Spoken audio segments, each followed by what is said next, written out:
Alors mes chers amis, shalom à tous. On va, Bezrat Hashem, donner le conseil que donne le Rav Yosef cette année. Vous savez, la veille de Pessah tombe Shabbat, Pessah est samedi soir, et il donne un conseil extraordinaire. Alors, le cours est dédié pour un grand tzaddik, Ilan Sebag, une grande bracha pour toi, matérielle, spirituelle, toi, ta famille et tout le clan Israël. Alors je vous lis, je traduis, et vous choisirez, parce que cette année, vous avez deux solutions.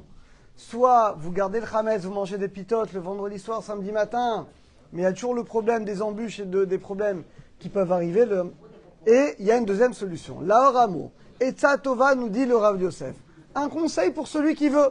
C'est pas obligé, mais c'est un conseil qui va beaucoup arranger les femmes, pas que les femmes, les hommes, surtout les familles qui ont des enfants, où c'est très compliqué à gérer, les pitotes, le pain, les miettes, la vaisselle, c'est compliqué.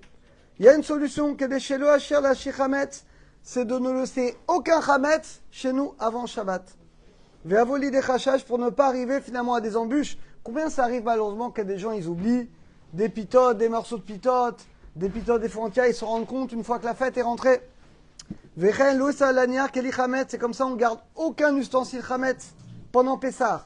Elle est shotlena kotam, parce que n'oubliez pas qu'on n'a pas le droit de laver la vaisselle chametz pour le samedi soir. N'oubliez pas, on ne peut pas préparer de Shabbat à Yom Tov. On ne peut pas faire la vaisselle de samedi pour Pessah qui tombe samedi soir. Donc ça pose quand même beaucoup de problèmes. Les fikar, tov et nachon, alors écoutez bien. Linog, les be'ata chametz, donc nous dit le Rav Yosef, si tu veux, il y a une solution. T'enlèves tout le chametz avant Shabbat. Comme ça, t'es tranquille, tu gardes pas une miette, rien, ni pitote, rien. L'atznia bemakom yucha, tous les ustensiles chametz sont rangés à leur place, ils sont fermés avec du scotch. L'ishtamesh et Shabbat, tu n'utilises que des ustensiles. Toute ta vaisselle cachée à Pessah, tout est sorti, tout est prêt. Vekayem mitzvah tzutat Shabbat. Alors le problème, comment on va faire motzi vendredi soir, samedi matin? Bematzah mais vous shelet ou metugenet. Alors écoutez bien, on en a parlé déjà hier, mais là on va réexpliquer. Une matzah qui va être cuite dans une soupe. Prenez une soupe de poulet, une soupe de viande. Elle a dit comme ça. La chanut bachel atafi uredo melash. Tu as une soupe de poulet, tu enlèves la soupe du feu. Tu viens de l'enlever. Et pendant que tu viens d'enlever, donc elle est encore bouillante, tu vas tremper des matzot entières, tu vas les laisser 1 ou 2 minutes et tu les enlèves. Et si tu les laisses pas longtemps, elles vont rester entières. Donc tu les enlèves finalement entières. Tu peux également les faire frire. C'est une deuxième solution, mais moi je l'ai fait il y a quelques années, c'était pas très bon, mais vous pouvez faire. Prenez une casserole avec de l'huile, un petit peu des œufs, et vous faites frire des matzot. Il faut le faire de sorte qu'elles restent finalement entières.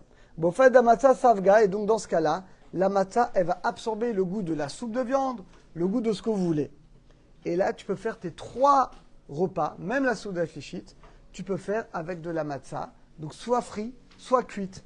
Alors l'avantage, mes chers amis, il est extraordinaire. L'avantage, c'est d'abord, oui, on fait motzi, les matzot sont restées entières, donc on fait au motzi. Comme on n'a pas de pain, c'est notre pain, donc on fera motzi finalement sur ces matzot. Et encore une fois, on sort de tout le problème. On n'a pas besoin de garder ni du pain, ni rien du tout. Tov, chez l'autre, cette rekika matzot, il est bien d'attendre un petit peu pour sortir les matzot. Le but, effectivement, qu'elles restent entières. Prenez des matzot qui sont très épaisses. Comme ça, elles restent finalement entières. Il n'y a pas de problème.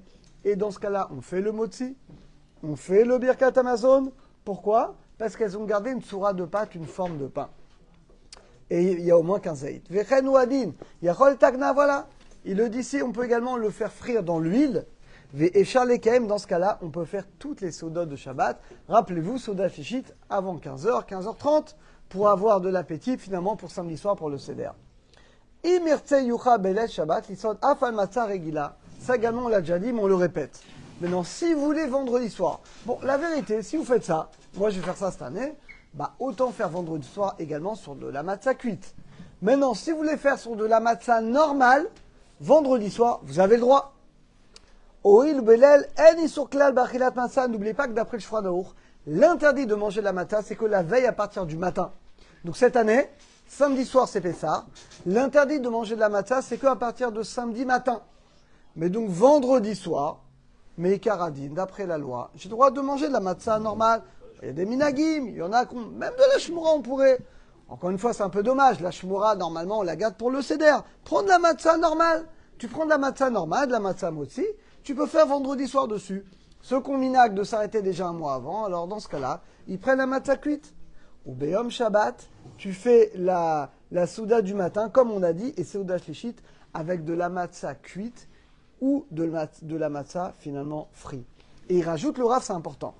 Dans ce cas-là, si vous faites comme ça, moi je vais faire comme ça cette année, parce que quand on a des petits-enfants, c'est très très compliqué à gérer les pitotes. Il dit, dans ce cas-là, nous, on va faire quand le bitoul chametz? Vous savez qu'il y a 2 bitouls. Cette année, on fait l'abdikat chametz jeudi soir. Maintenant, vendredi, on peut manger encore du chametz. Vous vous souvenez, on a déjà expliqué dans les premiers cours que vendredi matin, avant 11h, on va brûler quand même le chametz. Bien qu'il est permis vendredi, on va le brûler pour pas que les gens puissent se tromper, que l'année prochaine, quand ça tombera pas un Shabbat, ils vont le faire après Chatzot. Donc vendredi matin, on va le brûler. Moi, par exemple, je ne vais pas remanger du chametz vendredi après-midi, ni tout Shabbat. Et bien moi, si vous faites cette solution, quand vendredi matin, vous allez brûler le chametz, vous faites le deuxième bitoul. J'annule tout le chametz que j'ai vu, que j'ai pas vu. Ça y est, je fais le deuxième bitoul. Ceux, par contre, qui vont manger des pitotes pendant Shabbat, ils vont attendre Shabbat matin, ils vont prier tôt, ils vont manger le matin très tôt, vers 8h30, 9h, leur pitote. Ils enlèvent, une fois qu'ils ont enlevé les restes de pitotes, etc., là, à ce moment-là, ils feront le bitoul. Donc, si vous faites la matzah cuite, vous ferez le bitoul vendredi matin déjà, une fois que vous avez brûlé le chametz, c'est terminé. Vous ne mangez plus de chametz. Ceux qui mangent des pitotes, eh bien, ils le feront Shabbat matin. Alors qu'on ait tous le mérite de vivre.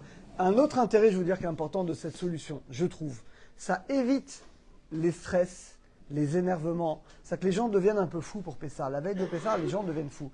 Et vite, les gens, on peut arriver à s'énerver. Ah, regarde, il y a des miettes. Chaval, pourquoi tu vas t'énerver veille de Pessah? Le fait d'enlever tout le chametz, le fait de mettre la matzah qui est cuite, t'es détend, t'as rien à faire, ça y est, t'as un Shabbat, détend. Donc je pense que c'est un grand argument également pour avoir cette solution. À très bientôt. Chag Sameach à tous.